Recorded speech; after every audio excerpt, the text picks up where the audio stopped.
अस्सलाम वालेकुम दोस्तों, क्रिकेट की ताज़ा तरीन अपडेट हासिल करने के लिए मेरे चैनल को सब्सक्राइब कर लें। पाकिस्तान के मुमकिना T20 वर्ल्ड कप स्क्वाड की डेडलाइन खत्म होने वाली है।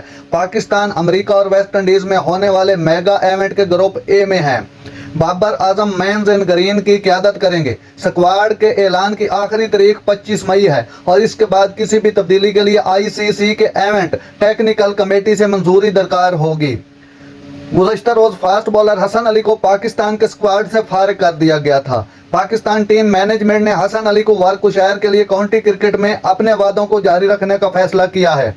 इब्तदाई तौर पर हसन को हारिस रऊफ के लिए इंजरी कवर के तौर पर मुंतखब किया गया था, जो अब मुकम्मल तौर पर फिट हैं और इंग्लैंड के खिलाफ 4 मैचों की सीरीज में हिस्सा लेने के लिए तैयार बैठे हैं।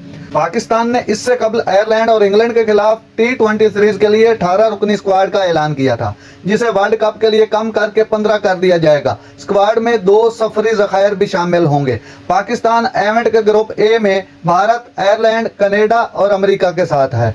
वर्ल्ड कप 2024 का मुमकिना स्क्वाड T20 पाकिस्तान का बाबर आजम, फखर जमान, मोहम्मद रिजवान, उस्मान खान, आजम खान, अमाद वसीम, शदाब खान, साइम अयूब, इफ्तिखार अहमद, अबरार अहमद, शाहीन अफरीदी, मोहम्मद आमिर, नसीम शाह, अब्बास अफरीदी और हारिस रऊफ हैं। रिजर्व खिलाड़ियों में सलमान अली आगा और अरफान खान नियाजी होंगे। नाज़रीन, ऐसी बर वक्त खबरें सुनने के लिए मेरे चैनल को सब्सक्राइब कर लें। अल्लाह हाफिज़।